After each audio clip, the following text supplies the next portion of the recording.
Hemos visto hasta el momento, hemos dialogado, hemos meditado con el Señor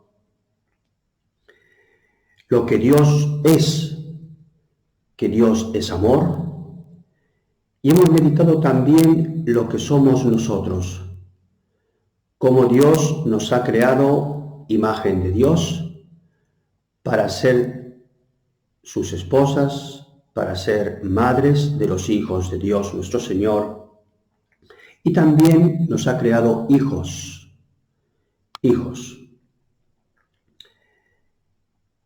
Vamos ahora a reflexionar cómo es esa relación entre Dios y el hombre. Cómo el hombre actúa una vez que ha sido creado por Dios. El principio y el fundamento es esa realidad de Dios, amor, y que crea un hombre para relacionarse con él, y lo crea con esas características que hemos contemplado en las meditaciones anteriores. Vamos a ver ahora cómo actúa esa criatura, cómo actúa ese ser humano. Este momento viene a ser lo que en San Ignacio, lo que en los ejercicios de San Ignacio se suelen llamar las meditaciones sobre el pecado. Pero yo deseo dar otra visión, y no tanto ver el hombre como el pecador, el hombre cuyo actuar es pecado, sino ver el hombre cuyo actuar es ser criatura, cuyo actuar es ser hijo. Y en ese actuar de ser criatura y de ser hijo, veremos que actúa de un modo correcto, bueno, pero también con errores, con fallos, porque es polvo, porque es desorden, porque tiene un corazón de hijo y no un corazón de padre. Entonces yo sí les invitaría a que ustedes en estas horas pues mediten en esa realidad que tradicionalmente se llama pecado, pero sí les apuntaría que se esfuercen en no estar recalcando solamente ese actuar malo, ese actuar negativo, sino que ustedes traten de dialogar con Dios sobre cómo es el actuar de ustedes, con esa alternancia de cosas buenas y malas, pero con claridad, con sinceridad, viéndolo desde Dios. Yo les propongo para esta reflexión las escenas tradicionales de los ejercicios espirituales, las escenas tradicionales del pecado. Por una parte, les ofreceré algunos aspectos de la tentación y el pecado de nuestros primeros padres. Por otro lado, les presentaré, les recordaré la parábola del hijo pródigo, como esa parábola prototipo de lo que es la relación del hombre pecador hacia su padre amoroso. Pero como he dicho, quiero resaltar, y yo les invito a ustedes a lo mismo, quiero resaltar el buen obrar de la criatura y del hijo, aunque también haciendo caer en la cuenta cómo en ese buen obrar hay también unos descuidos, unos errores, unos fallos. Perdonen que lo insista, pero creo que es importante. No se trata en estas meditaciones de machacarnos porque somos malos, porque eso no se ajusta a la verdad. Nosotros somos personas buenas. Cada una de ustedes es una persona buena, pero que tiene errores, que tiene polvo. Y desde esa perspectiva quiero que afronten esta meditación, esta predicación y después el tiempo que estén en diálogo con el Señor. Vamos a leer la escena de Adán y Eva con el demonio, que está al inicio del capítulo 3 del Génesis. La serpiente era el más astuto de todos los animales del campo que el Señor Dios había hecho. Y dijo a la mujer: ¿es cierto que os ha dicho Dios, no comáis de ningún árbol del jardín? La mujer respondió a la serpiente: nosotros podemos comer del fruto de los árboles del jardín. Solo del fruto del árbol que está en medio del jardín, nos ha dicho Dios, no comáis de él, ni lo toquéis siquiera, bajo pena de muerte. Entonces la serpiente dijo a la mujer: no moriréis. Antes bien, Dios sabe que en el momento en que comáis se abrirán vuestros ojos y seréis como dioses, conocedores del bien y del mal. La mujer vio que el árbol era apetitoso para comer, agradable a la vista y deseable para adquirir sabiduría. Tomó pues de su fruto y comió. Dio también de él a su marido, que estaba junto a ella, y él también comió. Bien, aquí están estos versículos breves que ya hemos oído, seguro, en muchas ocasiones, y que, bueno, de un modo u otro hemos contemplado, hemos escuchado. Yo desearía, como primer aspecto, darnos cuenta cómo Adán y Eva quieren ser imagen de Dios. Son criaturas y quieren ser imagen de Dios. Y como imagen de Dios son respetuosos, obedientes a lo que el original, Dios, les dice. Y el original les ha dicho: no comáis de los comer, les ha dicho comer de todos los árboles que hay en el jardín, de todos menos de ese.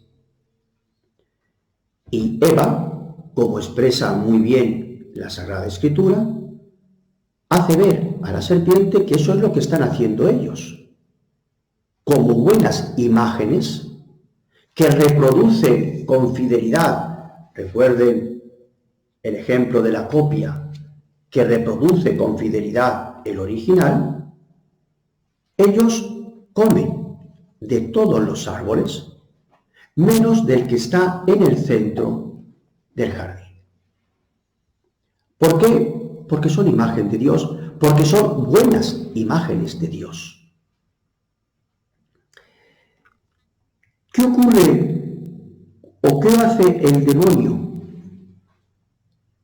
Les invita, les sugiere a ser más imagen de Dios. Si vosotros coméis de ese árbol, entonces conoceréis el bien y el mal, como lo conoce Dios. Y entonces Adán y Eva dice: bueno, si somos imágenes de Dios, si lo que tenemos que hacer nosotros es parecernos lo más posible a Dios. Y entonces Adán y Eva desean acercarse todavía más a Dios, conocer todavía más a Dios. Y esa es la actitud que hay en Adán y Eva. Acercarse más, conocer más, ser más imagen, ser más semejante a lo que Dios nuestro Señor es. Como ven, la actitud de estos nuestros primeros padres es una actitud buena, es una actitud de identidad consigo mismos. Somos imágenes, tenemos que reproducir el original, lo estamos haciendo y tratamos de hacerlo aún mejor, si es posible. Vean, o deseo que vean ustedes, desde esta perspectiva la realidad de este hecho que nos cuenta el Génesis. Porque fíjense que eso mismo es lo que pasa con nosotros. Nosotros, ustedes que están aquí en el monasterio como vida contemplativa, ustedes no quieren ser malas personas, quieren ser imagen de Dios, quieren reproducir el amor y la caridad de Dios. Y entonces ustedes ven que el mejor modo de hacerlo es de esta manera. Y es por eso que en un momento dado, pues quiere que la otra hermana también lo haga como ustedes lo hacen. Ustedes no buscan hacer el mal a la hermana. En su intención no está el ofender a la hermana, sino el ser ustedes imagen, amor, y que la hermana también lo sea. Y entonces entran en un conflicto con ella. Yo quiero que se den cuenta ustedes que en esos conflictos que hay a nivel de la comunidad, es en el fondo un conflicto de querer ser imagen. E incluso yo diría que lo mismo ocurre en la obediencia. La superiora indica, la priora, la abadesa indica lo que cree que es mejor, lo que acerca más al ser imagen de Dios. Pero puede ser que yo diga, pero bueno, si es mucho más sencillo, es menos complicado, es cuestión de facilidad, es que por pura lógica podríamos hacerlo de esta manera. No es que mi intención es, no me da la gana hacer lo que dice la abadesa, no. Mi intención es hacer lo mejor posible, lo que es la voluntad de Dios. Amar de la manera mejor posible a Dios y lo que Él me pide. Yo deseo que se den cuenta de esto, porque creo que es importante. Yo la verdad no veo en las personas malicia. Raramente se ve malicia en las personas, sino un deseo de hacer el bien, un deseo de que se haga el bien, un deseo de que las cosas se hagan del mejor modo. Como pasó con Adán y Eva, que como buenas criaturas han buscado y buscan ser imagen de Dios.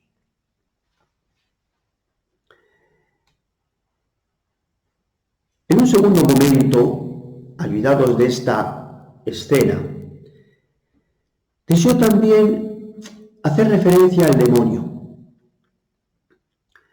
porque el demonio, como yo suelo decir, aunque se le llama padre de la mentira, en el fondo el demonio no miente, sino engaña. Y tenemos que estar atentos a esta diferencia. Una cosa es mentir, otra cosa es engañar. Y eso lo tenemos que tener también en cuenta nosotros. El demonio no les dice a Adán y Eva, mira, esto, no comáis de los árboles porque son venenosos. No les dice esto. Eso sería una mentira. Los árboles son muy buenos, son apetitosos. No les dice una mentira. Les engaña. Les hace entender que Dios nuestro Señor, en fin, que les prohíbe todo. Y Eva dice, no, sí, comer podemos comer. Hombre, sí, es verdad lo que tú dices, que de este árbol no podemos comer.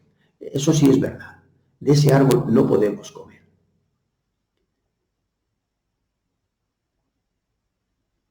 Y ahí es donde el demonio engaña, oculta la verdad, exagera la verdad o recorta la verdad. Tenemos que estar atentos porque en el fondo así se presenta el demonio en nuestra vida. Como lo he dicho antes, el demonio no te invita a hacer el mal. El demonio te invita a hacer lo que es lógico, lo que es fácil, lo que es más natural, lo que es más sencillo. ¿Para qué complicarnos la vida? El demonio te invita, oye, pues esto es lo que dicen las normas. ¿Para qué estar cambiando las cosas? ¿Para qué estar adaptando las cosas? En fin, pequeñas cosas, hermanas, donde el demonio está engañándonos. No nos dice, oye, mira, salte del convento. Oye, mira, pégale un tortazo a la hermana. No te dice eso el demonio. El demonio te dice cosas más sutiles. No te miente, te engaña. Porque si te mintiera, si te pidiera algo realmente malo, tú que eres criatura, tú que eres imagen del amor, no lo aceptarías. Por eso solamente te dice un engaño, te tergiversa un poco la verdad. Y eso es lo que tenemos que tener en cuenta. Si queremos estar atentos en nuestra vida a hacer siempre lo que Dios quiere de nosotros.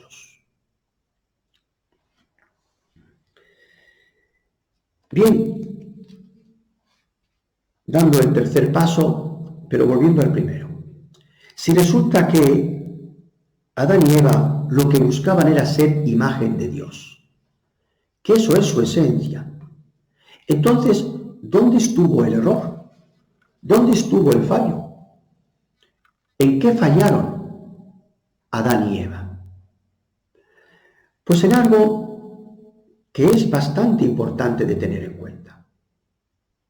Que en vez de escuchar lo que el Señor les decía, escuchan y atienden lo que dicen otros oídos, otros sonidos a mis oídos. Y aquí es donde viene el error. Dios me ha dicho, no comas de este árbol. Pero uno escucha las candilejas de otras voces. Y uno dice, a lo mejor es verdad esto que se dice. A lo mejor es verdad esto que se me propone. Y entonces vamos y seguimos la voz de los demás, la voz de mis gustos, la voz de mis pasiones, la voz de mis sentimientos, en vez de la voz de Dios. Y esto es lo que muchas veces nos confunde. Y es aquí donde entonces Adán y Eva fallaron. No en querer ser imagen de Dios, sino ser imagen de Dios no siguiendo y escuchando la voz de Dios, sino escuchando otras voces de las criaturas, otras voces de sí mismo, pero que no son la voz de Dios. Esa voz de lo más fácil, esa voz de lo más lógico, esa voz del sentido común. Y eso me impide escuchar con claridad, con nitidez, la voz de Dios nuestro Señor. La voz de Dios nuestro Señor. Y aquí fue donde Adán y Eva fallaron. No en querer dejar de ser criaturas, sino en ser criaturas siguiendo el propio camino, siguiendo los caminos que proponen otras voces. Qué importante es por ello saber escuchar, aprender a oír la voz del Señor y saber descubrir la voz del Señor en cada momento.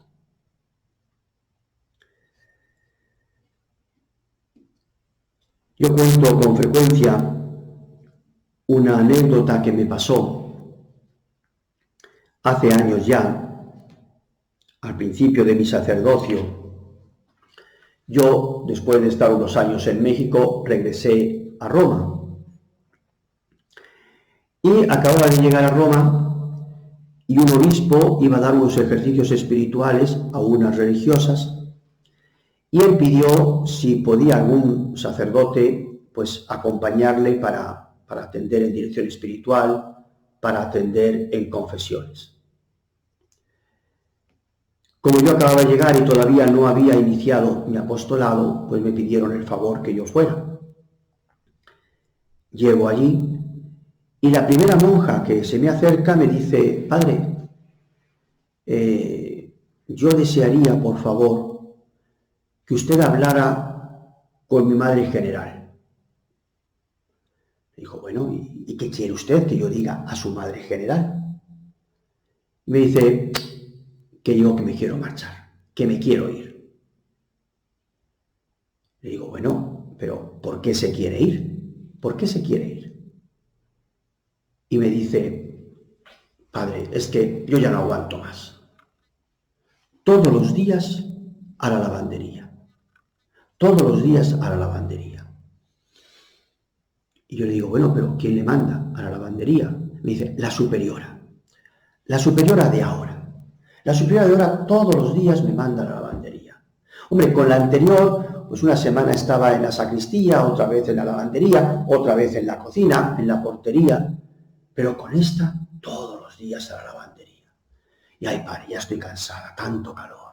Siempre planchando ahí. Y uno no termina. Yo ya no puedo más. Yo me quiero marchar. Yo la volví a preguntar, ¿pero quién la manda a la lavandería? Recuerdo que ella al principio, no entendiendo muy bien, me dice, padre, quizás es que su italiano no entiende bien, mi superiora, la de ahora. No quiero hacer el cuento largo y luego le vuelvo a preguntar, ¿pero quién le manda a la lavandería? ¿Quién le manda a la lavandería? Y ya un momento llega en el que ella me dice, a ver, padre, ¿no me querrá decir usted que es Dios quien me manda a la lavandería? Yo le digo, bueno, usted verá, usted sabrá, usted sabrá. Y ya, se levanta y se retira. Al día siguiente viene la misma monja y me dice, padre, desde que usted me ha dicho que es Dios el que me manda a la lavandería, no puedo irme. Es claro, nosotros, como imagen de Dios, queremos hacer lo que Dios nos pide. Queremos hacer lo que Dios nos pide. Y si escuchamos la voz de Dios, obvio que no le podemos decir que no. En cambio, si escuchamos otras voces, que si la superiora prefiere a las demás en vez de a mí, que si la superiora me tiene manía, que si, lo que sea, hermanas, lo que sea. Bueno, es que es mucho más práctico que estemos cambiando cada semana, es que es mucho mejor que hagamos, que a lo mejor tenemos razón, no importa, porque el sentido común, lo más lógico, son razones válidas, válidas, pero no son la voz de Dios, en ocasiones. Y entonces, ahí es donde viene el problema. Ahí es donde viene el problema. Que escuchamos otras voces, no escuchamos la voz de Dios y entonces nos dejamos llevar por esas malas voces que me apartan del camino que Dios quiere para mí. Bueno, pues aquí está esta escena del primer pecado, el pecado de Adán y Eva, y como he dicho, subrayando esos aspectos, viendo cómo Adán y Eva quieren ser criaturas, quieren ser buenas criaturas, imagen de Dios, cómo el demonio engaña, no miente, y esto es importante para darnos cuenta de la acción del demonio, que si no, claro, como no vemos ninguna mentira, enseguida nos creemos, muy bien, pues será verdad. Como no es una cosa mentirosa, como no es una cosa falsa en sí mismo, pues entonces no le damos mucha importancia. Y en tercer lugar, darnos cuenta que el mal que hicieron Adán y Eva no fue tanto no querer ser imagen de Dios, sino no escuchar la voz de Dios, sino otras voces que había en su interior. Vamos a pasar a la segunda escena, esa parábola de San Lucas que conocemos todos. Pero como realmente es muy hermosa, vamos a leerla porque ya la sola lectura muchas veces nos ayuda realmente.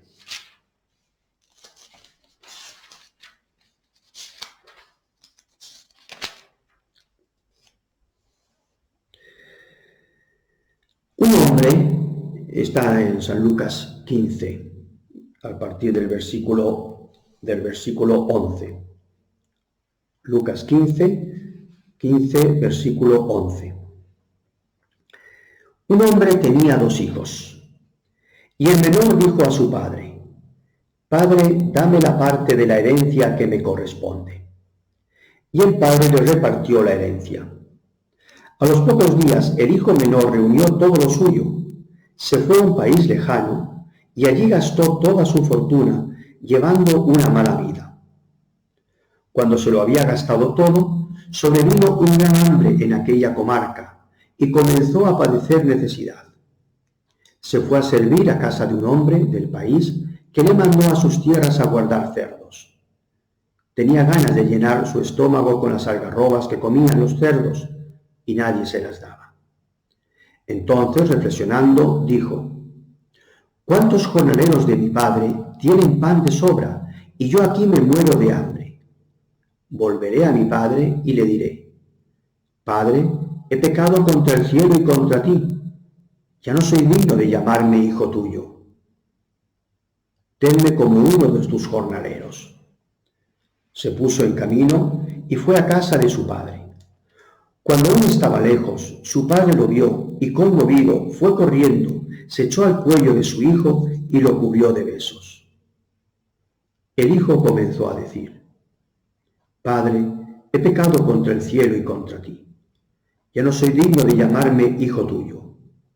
Pero el padre dijo a sus criados: Sacad inmediatamente el traje mejor y ponédselo. Poned un anillo en su mano y sandalias en sus pies. Traed el ternero cebado, matadlo y celebremos un banquete, porque este hijo mío había muerto y ha vuelto a la vida. Se había perdido y ha sido encontrado. Y se pusieron todos a festejarlo. El hijo mayor, que estaba en el campo, y al volver y acercarse a la casa, oyó la música y los bailes. Llamó a uno de los criados y le preguntó qué significaba aquello, y éste le contestó: que ha vuelto tu hermano, y tu padre ha matado el ternero cebado porque lo ha recobrado sano. Él se enfadó y no quiso entrar. Su padre salió y se puso a convencerlo. Él contestó a su padre: Hace yo tantos años que te sirvo sin desobedecer jamás tus órdenes, y nunca me has dado ni un cabrito para celebrar una fiesta con mis amigos. Ahora llega ese hijo tuyo, que se ha gastado toda tu fortuna con malas mujeres, y tú le matas el ternero cebado. El padre le respondió: Hijo mío, tú estás siempre conmigo, y todo lo mío es tuyo. En cambio, tu hermano, que estaba muerto, ha vuelto a la vida. Estaba perdido y lo hemos encontrado. Bien, es un pasaje que ustedes habrán meditado muchas veces, y por lo tanto les dejo también que ustedes mediten, que ustedes dialoguen sobre esas luces, esas gracias que tantas veces han recibido escuchando este pasaje. Lo que yo les diría es lo que ya he dicho con la otra escena. En la medida de lo posible, vean a estos hijos que lo que quieren ser son hijos de un padre, y tener la confianza en el padre. Vamos a ver si logro explicarme. El hijo menor lo que expresa es: dame la parte de la herencia que me corresponde. Y el hijo tiene razón. Le corresponde la herencia del padre. Un hijo recibe gratuitamente lo que el padre ha producido. Y tanto es justo lo que dice el hijo, que el padre accede enseguida y reparte la herencia y se lo da. Si eso hubiera sido una petición mala, el padre no se lo hubiera dado. Con lo que esa petición del hijo es una petición justa que el hijo hace. Y el hijo le pide al padre lo que le corresponde. Soy hijo, dame lo que tú has producido para bien mío. Y el padre, porque es algo bueno, se lo concede. Por lo tanto, veamos a este hijo menor que hace lo que tiene que hacer, ser hijo. Le pide al padre que le haga hijo, que le ayude a ser un buen hijo y que por lo tanto le dé lo que el padre es, lo que el padre tiene. Y eso es lo que nosotros le tenemos que pedir al Señor. Hazme, Señor, como tú. Hazme, Señor, buena persona. Hazme, Señor, amor. Hazme, Señor, sencillo. Hazme, Señor, generoso, como tú lo eres. Si nos damos cuenta, el hijo mayor hace lo mismo. El hijo mayor le reprocha al padre, oye, que no me has dado lo que me corresponde.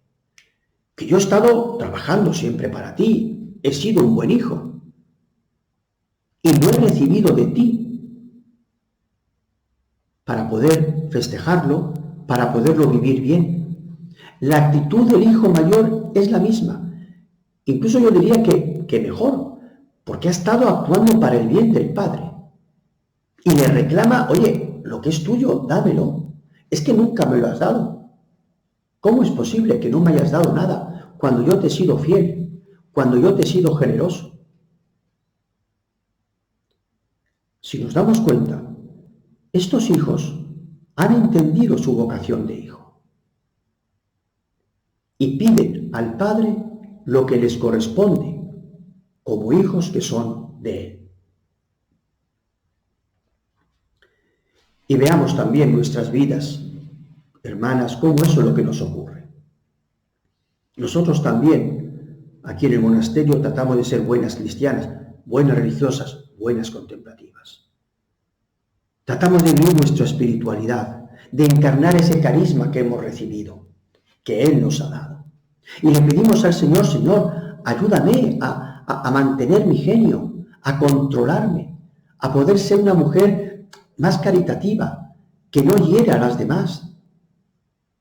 Y estas son cosas que tenemos que pedirle al Señor, porque como hijos se lo tenemos que reclamar al Padre, y que el Padre nos lo dé. Que el Padre nos lo dé.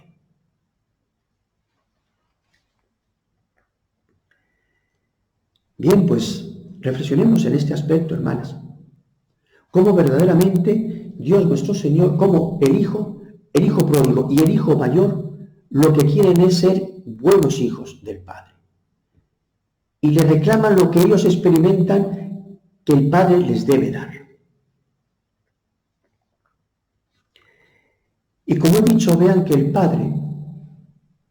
Padre es un buen Padre. Y cuando el hijo menor le pide la herencia, enseguida, dice la parábola, la divide y se la entrega.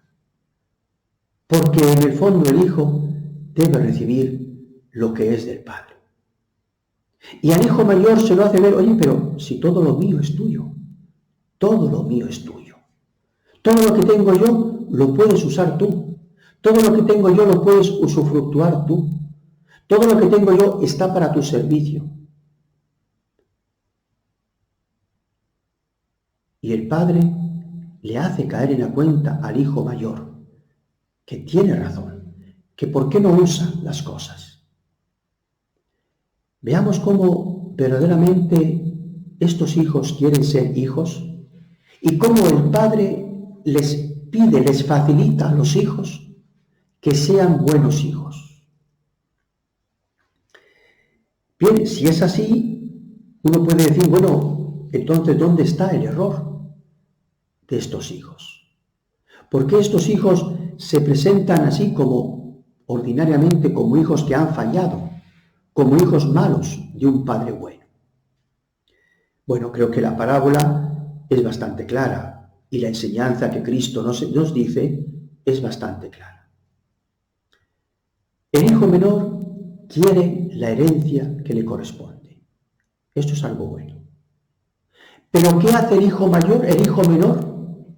Coge esa herencia y se retira de la casa del padre. Ahí está el error del hijo. El que querer ser hijo fuera de la mirada, del amor, del corazón, del hogar del padre.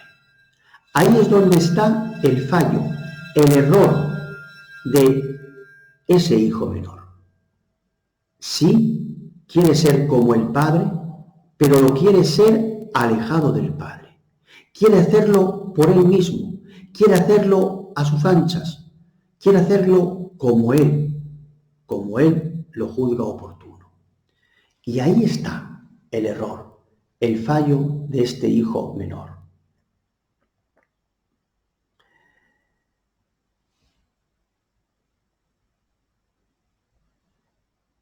Por otra parte, está el hijo mayor. ¿Cuál es el error del hijo mayor? El estar con el padre, pero no aprovechar las cosas del padre. ¿Y esto cuántas veces nos pasa a nosotros? ¿Cuántas veces nos pasa a nosotros que tenemos el Santísimo a nuestro lado y no le visitamos?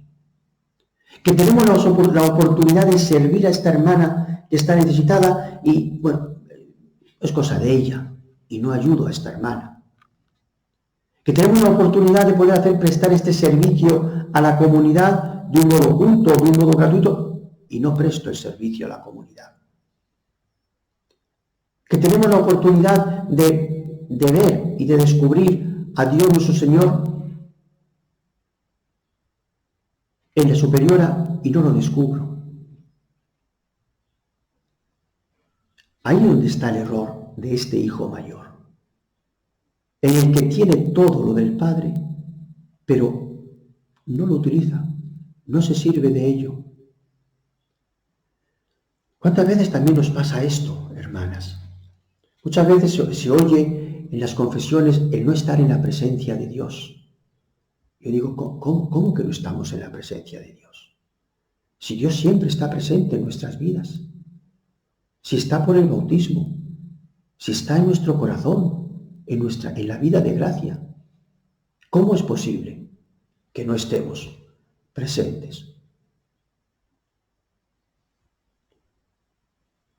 Otra cosa es que yo no tenga actuado esa realidad de que Él está presente conmigo y que siempre le tengo a mi lado y que en cualquier circunstancia puedo acudir a Él y pedirle que me ayude, pedirle que me eche una mano. Bien, pues aquí le dejo estas reflexiones sobre nuestro actuar. Un actuar bueno, pero como ven siempre el polvo aparece. Como ven siempre las circunstancias adversas aparecen. Vean ustedes, y les repito nuevamente, pues esa escena de Adán y Eva, en la que ambos quieren ser buenas imágenes de Dios, lo han sido y quieren todavía ser más imagen de Dios. Estemos atentos al demonio que nos engaña y que nos va a hacer confundir. Y sobre todo aprendamos para no caer en el error que tuvieron Adán y Eva, el escuchar otras voces en vez de escuchar la voz de Dios, el escuchar voces interiores o externas que no son la voz de Dios. O por otra parte, si les ayuda más, el meditar sobre el pecado del hijo, los errores del hijo. Y ahí vemos cómo estos hijos, el pródigo y el mayor, quieren la herencia del padre. Quieren vivir como el padre. Quieren vivir las cosas que tiene el padre. Y por eso reclaman esa herencia. Y por eso se quejan de que el padre no les da esa herencia. Y vemos cómo el padre siempre es generoso. Siempre está dando lo mejor a sus hijos. Pero estemos atentos a no caer en el mismo error que cayeron estos hijos. Bien sea el hijo pródigo que quiere hacer y quiere vivir esa herencia del padre, alejado del padre, no bajo la mirada del padre.